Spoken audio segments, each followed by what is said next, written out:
this is Vlad here, and welcome to lesson 31.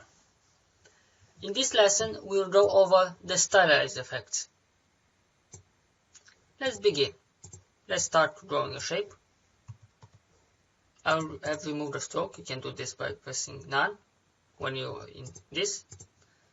And now, let's see what we can do. First, drop shadow.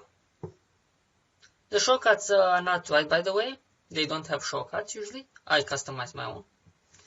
But you can see here, you can choose the shading mode. I'll have a lesson about this and when and what to choose and what kind of effects and you achieve. You can the opacity. You can put the X offset, how much you move to the left. You can put in a negative as well. So let's say 13. You can decrease the blur. You can change the color. Maybe make it red. You can add it again and again and so on. That's why I said that the appearance panel is one of Illustrator's more powerful panels. You should definitely master it. Okay, let's move on. Then we get the feather effect. This basically adds a blur on the inside. Useful for compositing images since it looks more realistic. But don't exaggerate with it.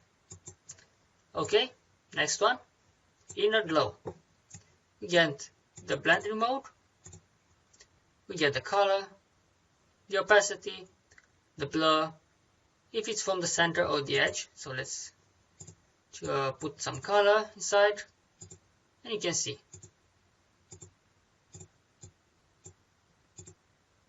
You can see the blending mode does matter, but we'll go through that in another lesson.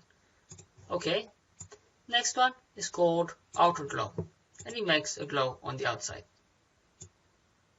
Settings are the same, so I'll just move on.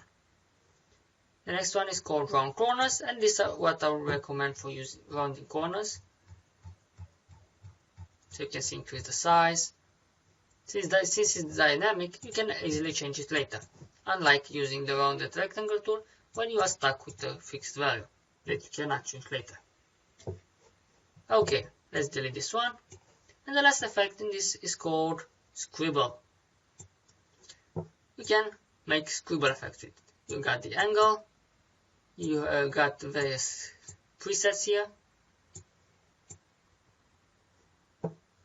You can increase back overlap and so on. The variation, the stroke width. Obviously this is way too big. The curviness, the variation, spacing, and variation of spacing as well. Okay, this is for the Stylize effects, and see you in the next lesson. Thank you.